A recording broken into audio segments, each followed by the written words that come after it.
And gamers, trainers, Pokemon, welcome to another episode of Pokemon's Health. Pokemon meets men's health. I'm your host, Roy Flash Gordon, here with our guest today, KingDreC1out. What's good, Dre?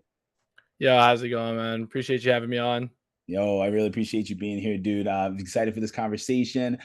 Folks, if you have not followed us on Discord yet, make sure you go and hop into the Discord. We're starting a week Wednesday night team building group. We're working on our next Giraffe League. And of course, we're having our Fight for Men's Health, which is open to everyone who wants to hop into that Fight for Men's Health, our monthly tour, where we are focusing this month on the concept of fatherhood. We've all got a dad, all have different ways where that fatherhood has affected us or not. So coming around to just kind of celebrate one guy who just became a father, as well as just have a good time playing the game. So if you want to hop in and Fight for Men's Health, you'll see the link in the description for the next one.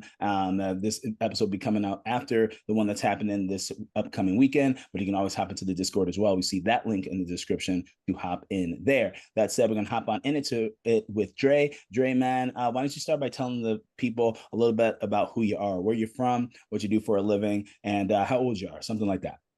Yeah, for sure. Well, I'm from Cali. I'm from the Bay Area, San Jose. Yeah, So, grew up in that whole hyphy era, all that stuff, early 2000s. Since I'm a '90s baby, so I feel like I was in a good era of Cali. yeah. Um, yeah, 28. I'm about to be 29 the end of this year in December. Um, yeah, I mean, I do tattoos as like a side hustle. I live in Cali, man. You got to have like a job, and you have to have like a couple side hustles to Yeah. really live out here. So, luckily, because of my online prominence and my success in the TCG, I've been able to convert to being more of a full time Pokemon card player and content creator. But like, if I want some extra cash, I'll go. I'll schedule some tattoos. Oh yeah. I can commission some arts because I can draw. Like going hand in hand with tattoos. Just stuff like that. I just do like little side hustles like that as well. That's what's up, dude. Oh, so many questions. So, if you guys are unaware, Dre is definitely a top player in TCG. I guess so many questions about your journey from the beginning with Pokemon just by itself and how you got into TCG. But I'm also real curious about the tattoos, dog. Yeah. You are tatted up to the gills.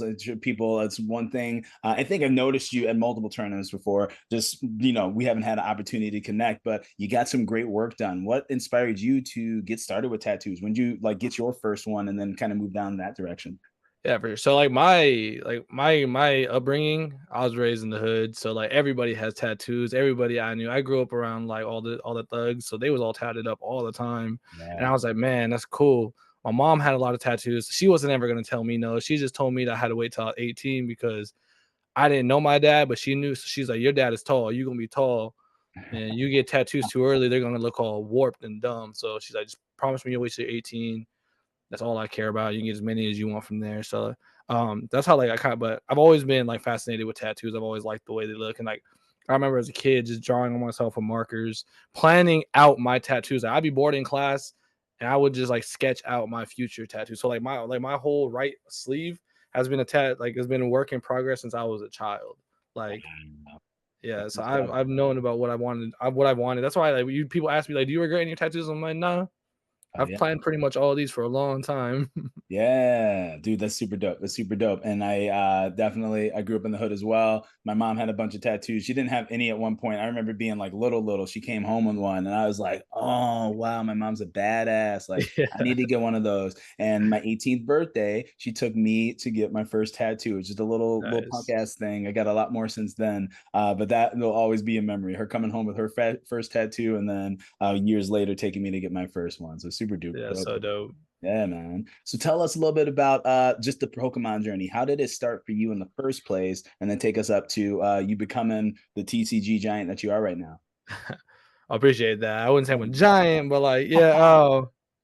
So Pokemon. I mean, I'm a '90s baby. I was born in '95.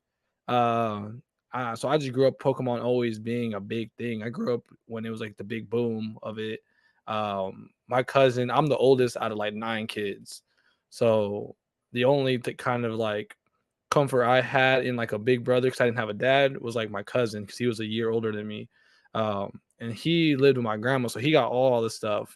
She always spoiled him. So he had like the Nintendo 64, and I remember playing Pokemon Stadium. That was like the very first game I got to play on a Nintendo 64 as a kid, and I would watch the cartoon because he had all the tapes, and we would watch it on Saturday mornings.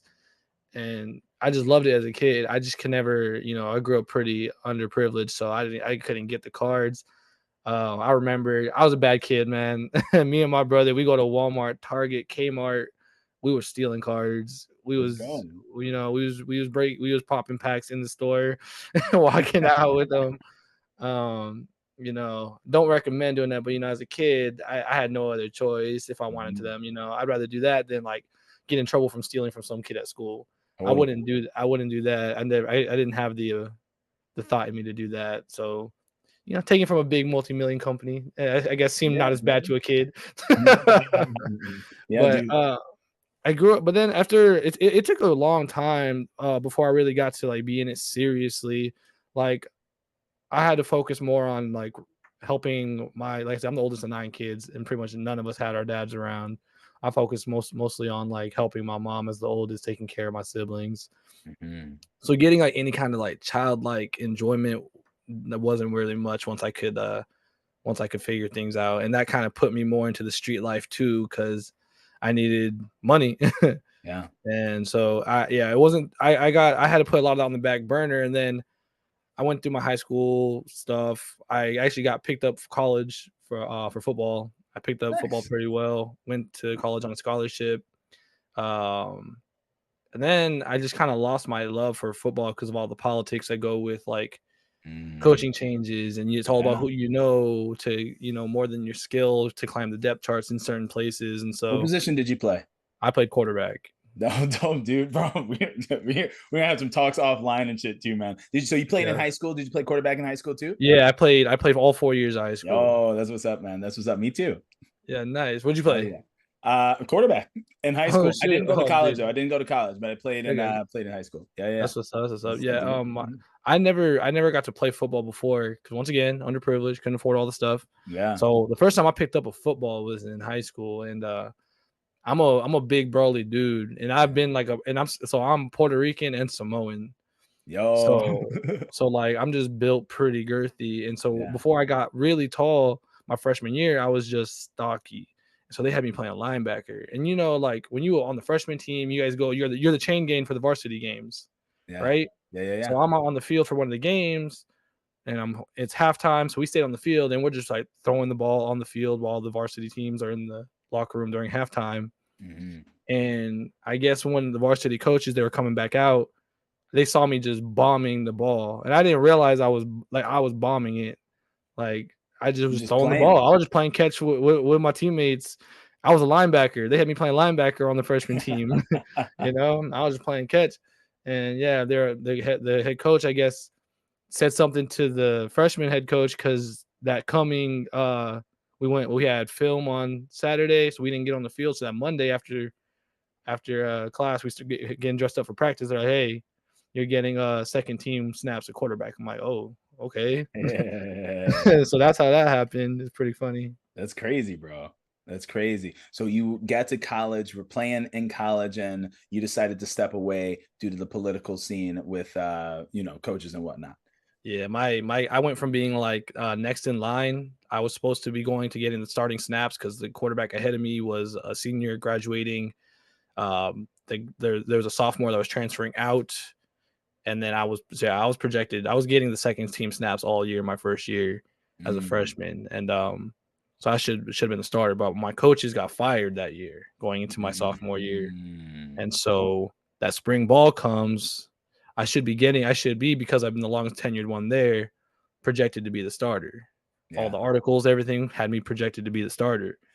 Man, we go into spring ball and somehow I'm third on the depth chart, and not a single snap has been played. Has been not a single snap of practice has happened since those new coaches have got there. But they had a guy transfer from another university in. They had a JUCO transfer they brought in, and they signed like 2 freshmen. So they brought like 4 quarterbacks in. Wow. That's And brutal, yeah, I was man. kind of like cooked before I really got a real chance. Yeah. I feel you, man. Like the football, like for anybody listening, it feels like when there's a shift like that, it's completely political. That shit could have nothing to do with you be like the best in the world. If they want to come in and put in their own system, they're gonna, Mhm. move pieces around, and that's trash. So I'm sorry that happened to you, because it sounds like you worked a long time from your high school career and that first year, and Oh, yeah. shit happens out of your control and you got moved down. But 100%. sounds like it sent you in a different direction. It did. It did. Yeah, so the one thing that I can equate my success in this card game to is my mental fortitude. Mhm, I when I want to do something, I'm gonna do it. I set my mhm. mind to it, I'm gonna accomplish it. And I'm not gonna like I don't half-ass anything. I never Love it. could, I never will. I another thing, like growing up in Cali during the early 2000s, man, I watched Kobe. That I saw that Dang. man dominate. That's why I'm a Bay Area, I'm from the Bay Area, but I grew up a Lakers fan Let's go. because that man ruled everything. And so like I picked up that mentality because I would listen to his speeches, his quotes, and like so that's the thing kind of mentality I brought when I didn't have a when they told me I could play quarterback, I spent hours after and before practices getting better at football, Oh, getting yeah. better at learning, reading defenses, watching all the videos I could. I got a job at Boston Market, bro. So I Yeah. could afford to pay a quarterback coach Wow, wow, to wow. help me really fine tune my skills and get my mechanics right. And I went from being like completely unknown to getting D1 offers by my Wow, senior year. wow. So, and that kind of like locked in mentality I had translated to Pokemon. As soon as I realized Mhm. like, yo, I want to play this game, but I want to be good at it. Oh, I don't like yeah. losing. I don't like Oh, losing. yeah. So as soon as I took my first L in locals, I was like, yo, this is fun, but I could be better. Yeah. And Oh, I yeah. ingested every video I could on YouTube. I played so many games by myself on the online client, like sickening amount of hours. Oh, yeah. People ask me like all the time, how did like what's the secret? Like how'd you but there's no secret to it. I had the time and I put in the work. That's really all it is. For Mhm. some people I know it's like they don't have the time. I don't have kids. They have kids, they have a family, Yeah. they have all this type of stuff they have to work. So I'm like, I understand that. But for me, the reason why I was able to hop in so quick and get good really fast is I just had the time and I dedicated to it. And I'm pretty sure anybody out there who's listening, you dedicate to it. I know not everybody has the time. So Yeah. your time may not, your growth may not be as spiked, but it will be gradual if you dedicate to it. Definitely. So what was it like for you? Basically, what day were you like? What was that day like when you're like, you know what? I'm picking up some cards. I'm gonna go on down to the shop and get in there. Well, like, what was that transition like for you? So it's so funny that I started doing tattoos during COVID Nice. because we're still in sitting at home. And I went to so this is gonna sound like one of the most ghetto stories ever, and it's so funny. It still led me to Pokemon. I had extra money because I worked at a gym. I sold personal training. I didn't do the personal training, I didn't coach it. I sold it. So I sold the gym Yeah. memberships, personal training, all that. And I'm a good salesperson. So I've always done sales. And so we closed down for COVID. I was still getting paid by the state by them. And then I was getting money, from the government. Yeah, You know, yeah. so Get it. and I was like, hey, yo, I got way too much money right now. And I was also rapping. I made music. It's amazing. It's And amazing. yeah, Keep going. and I was like, "Hey, I had a bottom piece, I need the top piece for my grill." And Let's so I hit go. up this guy who did mobiles, and he was a tattoo artist that had just started doing that. I'm like, and so when I met him, he molded my teeth, everything, and we were chopping it up. I'm like, yeah, bro, you really made that much money off of tattooing that now you doing like custom jewelry? Because he would do it like diamonds, like whatever, like real like Yeah. jewelry. And he was like, "Yeah, bro, it's good money if you can get into it. It's like it's a good skill to pick up. You can make your all." He just sold it to me, and he was really there to help me out. He gave me the pointers on where to start, what to do. I got on Amazon, started ordering all the fake Yes. skins, doing all that stuff, and so having that side hustle, I eventually went to like one of those little pop up events for like a Mhm. Halloween thing where like small businesses, people they meet up, and they sell each other all their stuff. And so I was the tattoo artist for that little Halloween pop-up party. Dope. And I set up shop. I had my stencils, my little, my pick, for 25, $35 spreadsheet of like little pre-made tattoos and stuff. Yeah. And I'm chilling on the couch playing on the iPad. So I was just collecting the cards because I had extra money now. I was making so much Yeah. money. I was like, yeah, I can. I used to watch Leonhardt and Unlisted Leaf rip packs. And I Mm. was like, I would live through them. So I was like, man, I can't really do that. I can't be wasting money on cards right Yeah, now. yeah. I did, and I was like, yeah, let's go. I got these cards, these code cards. I'll just put them in the game. I'm like, sure, I'll download the game. Why not? Yeah. I was probably playing Jank, had no idea what a meta was. And then Mhm. the main girl that was running that party, her husband sits down next to me on the couch and he sees me playing. He's like, you ever play like in person? I didn't even know they still did that, bro. Yeah. They still play Pokemon like in person. He's like, yeah. He gave me the name of the shops to go to. I showed up. I walked in, and then I met one of the coolest dudes I've ever met. His name is Evan over in Fresno. Big shout out to him because, bro, I bought a Venusaur V uh theme deck from Walmart. And this was Yeah. before Pokemon started doing the league battle decks that they have now. The battle decks now are actually pretty good. No, that Venusaur deck was not playable. Not it. That was before Pokemon got wise and like did the battle decks that are actually somewhat like pretty decent. He looked at it, he's like, nah. And he handed me Turbo Zacian, the metal deck during Yeah, that time. And that was like a couple formats ago, like totally. 2.5 years ago.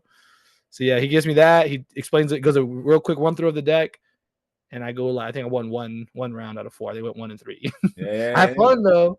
I won a match, Oh, so yeah. and then I was like, all right, I could see this. This is fun. I could see myself getting good at this. And all the three losses I can remember, none of them was me just getting like washed. Like I was there, they all seemed Totally. pretty close. Like I was in all of them. Yeah. So I was like, yeah, I think I could do this. And that was kind of just where it all unraveled from there. But yeah, I started from my homie Isaac. He's like one of my biggest homies now. We met at that. He told me about the shops. Evan letting me loaning me the decks. If I would have walked in there with that Venusaur deck and got rolled, I probably would have got pissed off and never played. Yeah, dude. Evan hooked it up. Evan hooked it Yeah, up.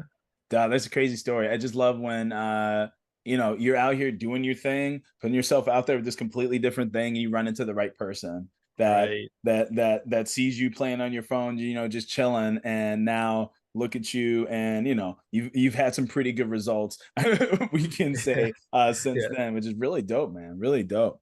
Would you so I'm a VGC player, and I keep saying, I'm like, I want to build a deck just for like shits and gigs. I don't know if I'm yeah. ever going to the local. If I ever do, I don't know if I'm gonna get regional level. But like, what would you say to someone who is just getting started out, who listening, they're a VG player? If they were gonna just get going with a little something, dabble a little bit, what would you tell them to get them a good start?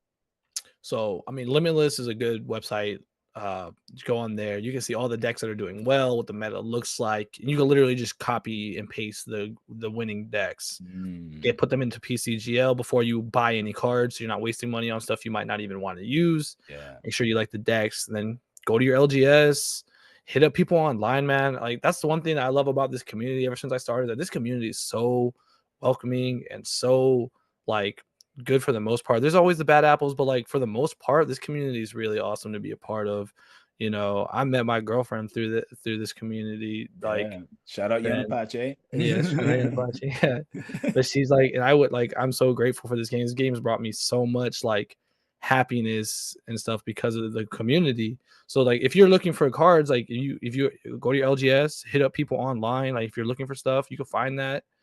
And I'm pretty sure there's people that help you out. If you have I'm pretty like engaging with people in the community. So if you hit me up and ask me for a list, I'm more than likely gonna help you out and shoot you some info. Like, I may not shoot you my exact like 60s I'm cooking, but I'll put you in the right direction. Oh I do yeah. have. I'm not gonna plug myself right now, but I have other outlets for all that. If you want more of like my content and my stuff, but Oh yeah. overall, I'm a pretty like. I know some people say I don't look like it, but I'm a pretty approachable guy. I feel like you can approach me. You can come say what's up, hit me up. I'm pretty Oh laid man. back. Oh, that's dope, dude. Yeah, definitely let us know about your stuff. We'll do that at the end. That's usually a good time to do it. This is what all the podcasts do. Yeah. And it's great to me because you say, grew up in the hood, you had the history, you had to do the hustle, all the stuff, and like you sound like just such a solid dude. A lot of people like would not believe the transition from, you know, where you grew up and then you become this badass football player. And then it's like, no, I'm gonna go play Yeah. these Pokemon regionals, baby, and do good at them. Yep. Like it's crazy because it's like it can be intimidating for folks, but it's like all the skills you got from the life that you lived, that gets you the mentality to be able to play like you played, you No, know? facts. I definitely agree. That's definitely what it's went through. It's funny though when you say that because like, I've lived like my joke is I've lived like 5 people's different lives already, Hell bro. yeah. Like I went, I was the football stud. I was a rapper. I got to go like on this like West Coast tour. I've opened up for like Oh, Ski Mask, Slump God, and that's SOB crazy. and stuff like that. I'm a tattoo artist, and then I went into like playing Pokemon. It's so crazy the different like things I've done, and I still have. I'm only 28. I still have so much more to do. Yeah, man. Hell yeah, you do. Hell yeah, you do. Yeah, bro. I'm excited to like connect with you, have some more conversations. I think we had some fun conversations in the future. But Definitely. let's ask you. Let's discuss a little bit just your ideas around manhood. What's it been like for you growing up as a man in this world? So being without a dad was really, really difficult. Hmm. Um, I was a problematic child because of that. Hmm. I hated everything. I hated everybody because I didn't get to be a kid. I sacrificed my childhood to basically be a dad. I took care of like, so I have 9 siblings, but I had like only 4 other ones that lived with me. So it was a house of 5 kids. Um, and all of the dads just not my mom couldn't pick them, unfortunately. Hmm. So all the examples of men I had, I knew were not men, Hmm. because putting hands on my mom and stuff like that was something I witnessed my entire childhood from every all her different exes. And so that put me into like the street mode of like, all right, well, I need to make sure I'm providing because my mom also fell into addiction. So we just lived off of government assistance my entire childhood. And then my godfather was the kind of the main one that stepped up and would help me out when he could. Um, but then he ended up passing when I was like 11, 12 years old. And that was like one of the biggest losses I took. And I got that tattooed on the back of my arm. Like, doesn't say when I have tattoos I've been planning since I was a kid. That was one of them. I was like, yeah, that was basically my dad before I met my dad. Um, then I turned to, the hood. The hood raised me for real. They helped me out. I needed money. They gave me things I had to do. I was in my like I tell people all the time, like, you don't understand. I was 11, 12 years old taking the BART from city to city with a Power Rangers backpack with a brick in it. Uh, they Man, got you got this kid with a backpack moving straps all around the Bay Area. Like it was yeah. crazy that like, but I was making a lot of money. I had Jordans on my feet. My siblings, all made sure, they got to eat, my because the food stamp cards can't buy everything we need, Yep. you know. Yeah. And eventually I got into a problem with my mom where I got kicked out, Mhm. and because I kept getting in trouble at school, and it got to the point where like I kind of lost that respect that you have for a parent because it didn't seem like she was doing what she needed to do as a parent. And that just accumulated in a blow up, and just happened to be that timing my dad just got out of prison. So I got shipped off to Arizona to go live with my dad. And I I had like this weird thing with my like I always wanted my dad. Like I would get mad and like say I want to go live with my dad. And then there's just times I'm sitting there alone where I'm like, man, I hate my dad. Like, why did he leave me alone? Why am I going through this without him? Everybody else has their dads. Like, why don't I have mine? And so that was a struggle to deal with that. And so when I was shipped off to live with him, it was a really awkward kind of living situation because it's my dad, but it's like living with a stranger at Totally. first because you don't really know them that well. Um, and because I moved in with him, I'm going through puberty. That's like the worst time. Yeah. I'd already been through so many struggles. I thought I was grown. Like Mhm. my dad, like I'm not big for no reason. My dad's a big dude too, but Yeah. he was a grown man. So there's times like he checked me. He had to. Yeah. And like I learned a lot about stuff like that from him. he did help instill like a lot of qualities of being like a man, like understanding like I think one of the main things he taught me though is just like owning your mistakes. Because I'll give him credit. He was gone most of my life, but when it was time that he had the opportunity, he sat me down and was like, "Yeah, I apologize. Like I Mm, I wasn't there." He took ownership of his, his mistakes. And so I learned that like accountability yeah. from him. And he did what he had to do to provide for us. When I lived with my dad, I was never without. I think that was a big transition Mm, too, where I got to like actually kind of like that's why I was able to focus on football, playing football and stuff like that, because my dad actually made sure things happened. yeah. I mean, we weren't like well off by any means, but we had what we needed. And so going from where like I had it was struggling and making things happen myself to that was really, really good for my mental because I was just such an angry kid, and I got to actually be a kid once I got to high school. Yeah. Um, so yeah, and then football, having coaches. I had so many coaches that just helped me understand, learn different things. My dad's not the perfect man, He made the mistakes he made, obviously for a reason. So he's had his flaws too. But there's other things I picked up from my coaches, like my work ethic was definitely something that was instilled by me from coaches. And Yeah. then, hey, watching Kobe for real. Like the Yeah. day that Kobe died, bro, it hurt. I think that's the only time I've ever felt like when a celebrity died, I was driving when I got the notification. I had to pull off to the side of the road because my eyes swelled up with like tears. I'm like, bro, what? Yeah.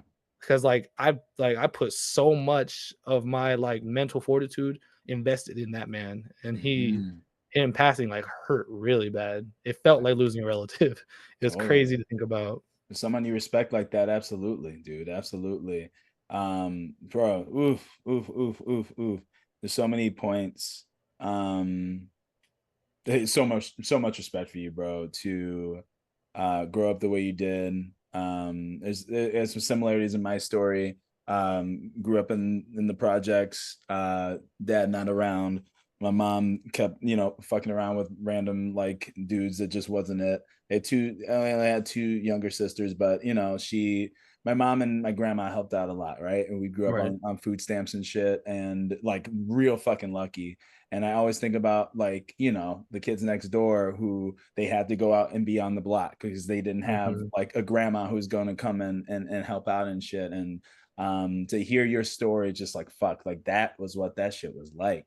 Mhm. And but I got respect for little kid you who was like, no, like I gotta help my mom, I gotta Yeah. help my fucking siblings. That's fucking crazy, the shit you had to do. But like you surviving that is amazing. And whatever higher power you believe in, if you do, like somebody was like, okay, this kid's fucking done enough. And it probably wasn't fucking fun at the time to have to leave your mom and have that blowout, but like have your dad come back into your life at a time where he had his shit together and could support you to go on and basically kick off the life you're having now, which is like Right. a different direction. And probably got the homies that you didn't get to make it that far. But so glad you did, man. You got the Yeah, right man. fucking mindset, and you like turn that hustle into so much else and created your life to be this beautiful thing. And I just want to say I got a lot of respect for that story, bro.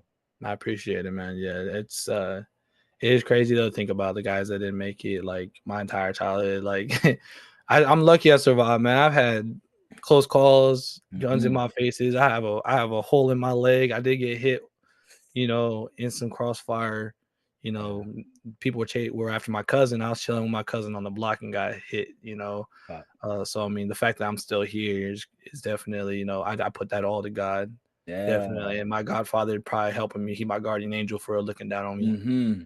Mm-hmm. Hey man, I'm grateful for that godfather of yours too, dude. Do you have any moments these days? So just like to like a review of like the kind of themes there. You had the provider, that moment when you had to, that time in your life you had to provide.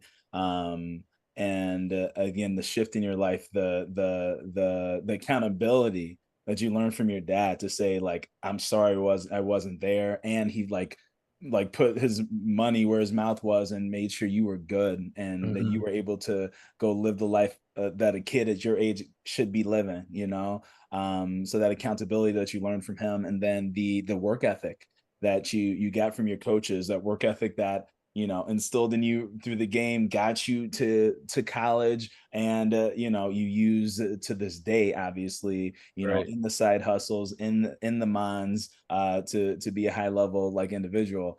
Super dope things, and all things that, like, those themes, like when we're talking about the masculinity, like that shit right there. I say that shit is manhood, and some stuff to like really cling on to, the wanting to provide, doing what you got to do, even though it fucking sucks. I don't know that that Yeah. means, you got to be an 11-year-old on the block, and there's an 11-year-old right now having to make that hard ass fucking decision when they Yeah. want to just fucking chill at home, play Pokemon, just to be a fucking kid. And it's good to talk about the reality of that. But a lot of times it doesn't have to be that. Us as grown men, like, a lot of times want to shirk our fucking responsibilities, like Yeah. like, For like we're real. 11 For year real. olds that get to Real chill. And shit. it's like, Yeah, real shit.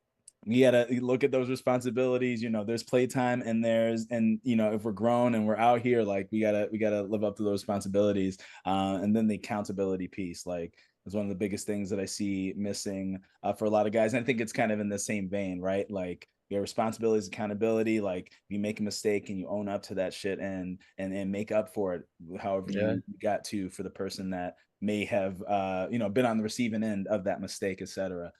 Dope stuff. Can I ask, do you have any moments these days where it's like, fuck, I don't feel like a man? Like, are there any times that Oh, make you feel that way? bro, there's not as many. I'm lucky because like I don't have that toxic masculinities kind of Yeah, thing yeah. that I think I'm grateful that I don't have. I Mhm. kind of had it as like a high schooler. I was, but that's for like all of us. I feel like when we're in high school, we Yeah, want to be the man, so we do too much. But like totally. as I've grown and been an adult, I'm like, you know what? Like I don't care what other people think about me. I know Mhm. me. I'm happy with Mhm. who I am. Hell I yeah. know I'm not perfect.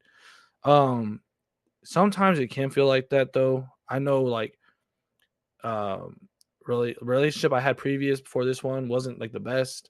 And Mhm. I think that was the problem is that we struggled because she there was just too many arguments and then there's just stuff like, damn, am I just not doing enough? Am I not good enough? Like, Mhm. am I just not a man enough? And and those moments suck. And those put you into those really bad mental states. And I hated being there where I just got down on myself.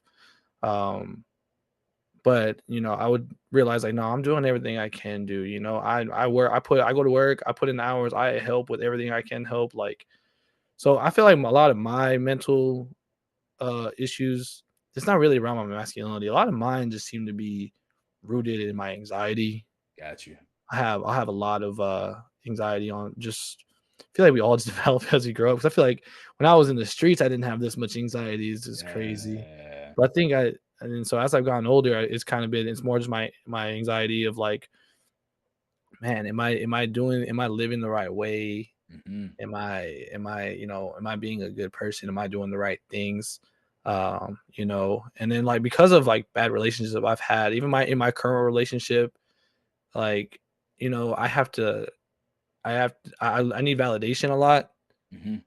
and she's so understanding, and she provides that, and that's like, our relationship's probably like the healthiest relationship I've ever been in, and I love her so much because of the things that she does like that she doesn't make me feel like I'm not a man because I need validation. Oh yeah. She doesn't make me feel like, you're doing too much. You're being too clean. 'Cause she's a little she likes the validation and stuff too in return, Yeah. and I provide that too, whenever I can, whenever, I want to make sure she's comfortable. She understands that I care about her. Yeah, I love you, of course, all the time. You need me to say it 10, 20 times a day, I will, Fuck you yeah. know. And so getting that back is just like it's so different, and it's been like the happiest time I've had since, in my dating life.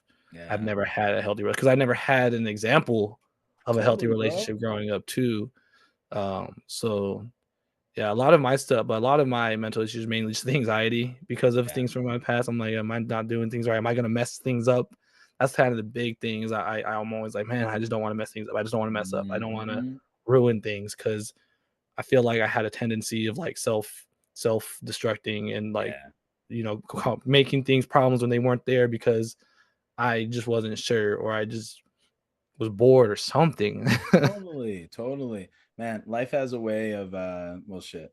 Not exactly life, kind of life, but like I feel like our brains, right? And especially you grow up in a situation where, right, I didn't learn how to do a relationship. I didn't learn how to, love. I was talking about this the other day. Like I didn't even learn how to like love my family right, let alone learn how to love a woman, a partner, right? Right, um so like there's that bit, but like inside of all that, because of how like I was treated by my mother and not having my dad around, it was just like, do I even know how to love myself right? You know what I right, mean? And it's like, shit, I'm gonna fuck this up. Why am I gonna fuck this up? If I go down to it, it's like because I'm not good enough. Like that's how it was right. for me, and I really did a lot of work to like realize I'm like, oh shit, like I'm not loving myself right now when I think that way or when I self-sabotage and shit. And I want to tell you, bro, you're dope as fuck. And you like if you Appreciate you, got to brother. repeat that shit to yourself, like walking down the street, go like in the morning to do my meditation. Sometimes it's just like, bro, you're dope as fuck. Like something as simple as that. You're dope Hell as fuck. yeah, You're hell dope yeah. as fuck. You're dope as fuck. Of course, this woman's always gonna love you because you're dope as fuck. And like That's so real, it's bro. real. It's real. Yeah, hell And of yeah. course, people are gonna want to work with me because I'm dope as fuck. Like people, we get told that we got to be modest and shit, and like yeah, to a Yeah, reasonable level, right. but when you're talking to yourself, I say be as up your own ass as possible when No, you're dude, talking real. to That's so yourself, true. bro. And I think that that's one of the biggest ways to like counteract like the worry, the anxiety. And it's not always 100% at the time fixed, but it's a good way to battle it. And then I just again, I just wanted to tell you you're dope as fuck, to remind you to do it to yourself, but also like there's people out there that respect the fuck out of you, bro. And like in hearing your story, and this is the first time I'm meeting you, like I don't need to know shit about Pokemon TCG to know like, bro, you're out here. You are fucking worthy. I love seeing you and Yone talk to each other on Twitter. And she speaks the world of you. And I really like just shout out to her as well, just because I spoke to a few women and people of other identities on this podcast just about men and shit. And in terms of speaking to someone like her, like she's got her head on fucking right. Like I think Right, she knows how to pick a fucking man who's like a real ass. I hate using this language, but a real ass man who's like gonna treat her right, who is not right, about the toxic. You earlier you said you in your old relationship, you even questioned yourself of just like, am I doing what I should do? I think that's a great hallmark of a mature man who's like willing to think about how he's not doing the right things, and right, not in the way that it's anxiety taking over, but in the way that it's like you're reflecting. You're right, reflecting and willing to say like, okay, maybe I'm not doing the right things. Maybe I do have something to change. Maybe I do have something to grow, and then trying to do that, and knowing that when it's time to do that, when it's time not to, it is amazing. So, bro, please feel secure in how amazing you are and how you're fucking doing this shit right, dude. I appreciate you, man. I mean, yeah, I just want to say shout out to you, bro, because you putting this together. I've listened to your episodes too, even the Yone one, then went back, listened to some. So this thing that you're doing, bro, it's really, really powerful stuff. It's really good stuff too, man. And when you were talking about like you're, not loving yourself, right? Definitely connected a little bit more with you because that's Mm. exactly where I'm at, bro. That's exactly the same Mm. thing I have. Toxic mom telling me that I'm gonna be just like my ain't shit dad, stuff like that. Yes. So like that when you said that, my resonated with me, bro, and I appreciate the hell out of you. Oh, of course, man. Of course, of course. I'm just curious, and no right or wrong answer. Like, are you and your mom like on better terms these days? I don't talk to my mom, unfortunately, Yeah. man. Okay. It's okay. I moved on to I accepted at a certain point that she's just not the person that's a good impact on my life. Yeah. And as I move forward and I start planning my family and stuff like that, I don't think she's gonna be a part of that Hmm. past being like this is grandma. I don't think I'd want anything past that. I would Yeah. let her meet her grandchild if she wanted to, but it would be like kind of arm's length kind of Hmm. deal. Just because I went through so much with my mom and because of my mom, Yeah. and it's just like I just eventually got to the point mentally where I'm like, yeah, I can't put myself there anymore. I was Right. proud of her because she got sober. She was taking care of my youngest siblings. Unfortunately, one of them fell into the same line that I did, even though he really didn't need to.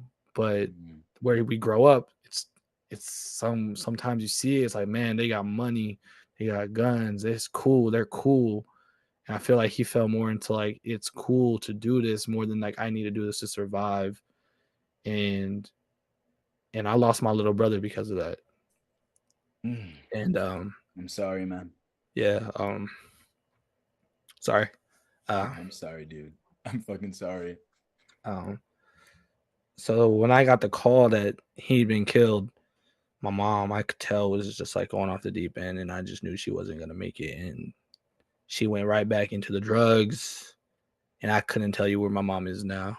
Yeah, And I think it got worse that I lost my brother, and I just lost my mom again. yeah. So like it was like losing two people. Hmm. Mm. I'm sorry, man. I'm I sorry, appreciate it, and, man. and thank you for sharing that with me and us. And I think we gotta make the decision for ourselves at the end of the day. It sounds like Right, you made the healthy decision, and um, sometimes it's just relationships go that route where we got to say, okay, this is probably never going to be what I need it to be to move on with my life in a healthy way. exactly. And you got to put it there. And it sounds like you did it, man. You did it. Yeah, And it sucks that you had to lose what you had to lose. But I'm happy that, you're here and you're doing your life the way you're doing it. And you're on your way to, having a much better life than anyone, like, motherfuckers from the outside look into hoods like where we came and think like none of the kids are gonna get out and right. It's do another what you've done. statistic. Just another Right. fucking statistic. So fuck that. You fucking made it, dude. You're still making it, and keep going. You're doing awesome. Yeah, man. I appreciate you, man. Right back at you too. And just Mhm. another thing to follow up on that though, it's like the family thing, cutting off my mom is like people think like, bro, you're insane. It's your mom. She gave life to you. I'm like, yeah, and I don't ever disrespect her. I won't tell her. I won't ever go in here and like I hate her. Like I just don't. I I love my mom as my mother, but Mhm. she's not the best person, and because of that, I can't keep her in my life. And there's no need to keep unhealthy attachments to people, even if they are related to you. Just anybody Yep. listening to this, like if it is going to better your life to detach from a family member, you have to do what's best for you because those toxic links are just going to make things worse or they're going to bring you down. Totally. Totally. I think the number one, like, when we're struggling, like, sure, a lot of outside shit like can affect us, but the more I learn about mental health and stuff, it's just like the most consistent thing is a lot of times this shit started in the family and you didn't get away from that piece of the family. So I'm a huge advocate of, obviously, if we can, make peace and shit, great. Right. But a lot of times you just can't. A lot of times you just can't if you're going to try to be the person you want to be in the world. Right. So to be able to make that decision is fucking hard, but a lot of times it's for your best. That's beautiful, man. Thank you, dudes. Yeah. For real. Thank you so Oh, much. always. Lightening it up as we're starting to get to the end. A little bit about Pokemon. Last thing, like what is it about this Pokemon itself, whether it's the content, whether it's the characters, whether it's just your particular game, brings you happiness? I think it's that childhood link, man. I think Yeah. that's what it I the more I've thought about this, I'm like, because I missed so much as a kid, this is like me getting to like satisfy that inner child Yes. that's just like sad they missed out on this. When I get to go, I get to play Pokemon cards. When I say that out loud, I smile because it's so funny to Yeah. think. And then when I see pictures of me surrounded by every other people playing Pokemon, I just stand out. I'm like, I do not look like I should be here. And it's so funny, but it's like it it has to be just that link as like I get to, like it's fulfilling that childhood, that inner child in me, and I just enjoy it so much. And the fact that now I can make a job out of it Yeah. and I've become a prominent figure in it, and I found like the love of my life in it. Mm-hmm. It's crazy. Like it's wild to think of all the joy that it's brought me, and that's all I don't see me ever stopping playing Pokemon. It's just brought Right. too much good into my life to let it go. It brought me happiness as a kid, and it's bringing me even more as an adult. Let's go. Let's go. That's beautiful, bro. That's beautiful. And you absolutely deserve that joy. The little boy that lives inside of you. Like I see that kid smiling right now. You know, he gets a smile every time you're playing and shit, dude. It's beautiful. It's beautiful. Yeah. Last one. Imagine there's a homie out there struggling. What would you say to that guy to help him get through the day? Man, no matter what you're struggling with, it's not forever. Mm. I promise you it's not. We're always going to have the bad days. I have mine still. As happy as I am, I still have them. But, there's always people out there that care about you. Even when you feel like they don't, there's nobody out there. There is, I promise you, somebody out there that cares about you, that loves you, that wants to see you up. And you one of my homies, if I don't know you too well, I want everyone around me to be up and be happy. So no matter what, just get through another day, reach out for help. I'm a big advocate. Like I said, I try to keep my doors open to people Oh yeah. because I get that kind of love all the time. Anytime I say something, tweet something that's not just the typical smiley, joking Dre, I'll get a DM like, "Hey, are you good? You all right?" And so I want to reciprocate that anytime I can. And my doors are always open to come talk to me because I would rather talk to you, listen to you, and try to help you than to never hear from you again. That's the kind of way the mentality I have. Oh yeah, Dre, bro, thanks so much for being here, dude. Great response. Is not forever, and just the camaraderie just in this community and outside the community. You even play fucking Pokemon. Hit him up, hit me, whatever. We got Right. you. We got you. Someone's gonna have you, and dude, fucking fire. Tell us about whatever you're working on that you'd like to share, where we can find you, and get some work with you if we need to. Yeah, definitely. Well, the season's full swing right now. We just started. We have like 2 North American regions that we did. I'm going into like a Latin America tour. I'm going down to Buenos Aires for the special event. Then I'll be in Brazil for the Latin American International. And my traveling is probably going to get really vamped up in 2025. Me and Yone are going to be going to Rio. We're going to San Antonio. Going to be in Mexico, Puerto Rico. So a lot of traveling this year. You'll see me at all the majors. If you're listening to this in any other countries like that too, I'll be in South America a lot this year. Yeah. um, you can find me online at KingDreC1out, clout spelled with a 1C1OUT on Twitter. You can find all my posts there. You find me on Twitch under the same at YouTube clout TCG. I also offer coaching. So if you're looking to get better at the TCG or you're looking to get into the TCG, no matter what it is, if you're looking for some help, I do offer coaching. It's on Medify. You can find the link in my bio on Twitter. I do make YouTube videos as well. So if you go to Cloud TCG, but I primarily stream. I stream pretty much every day, TCG content.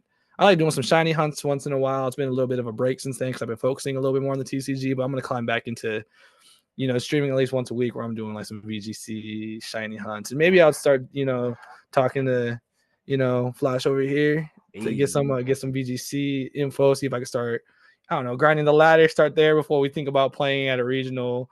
Hey, bro, Something like that. come through. We got people in the Discord. I'm mid as fuck, but we got some good people in the Discord that are helping me get better too. Helping me get it better too. Dude, Dre, this has been fantastic. So good to know you. I can't wait to have some more conversations with you. I'll see you at one of these regionals for sure. We'll link all that good shit. But Definitely, first and foremost, definitely. thanks for being here. Thanks for being vulnerable. Thanks for sharing your story. I think the viewers, the listeners, going to have a great time listening to you, man. Well, I appreciate you having me, man. You have a good one. And if you enjoyed this episode, please make sure you give it a like, subscribe, or share with someone who you think might get something from the podcast, from the message.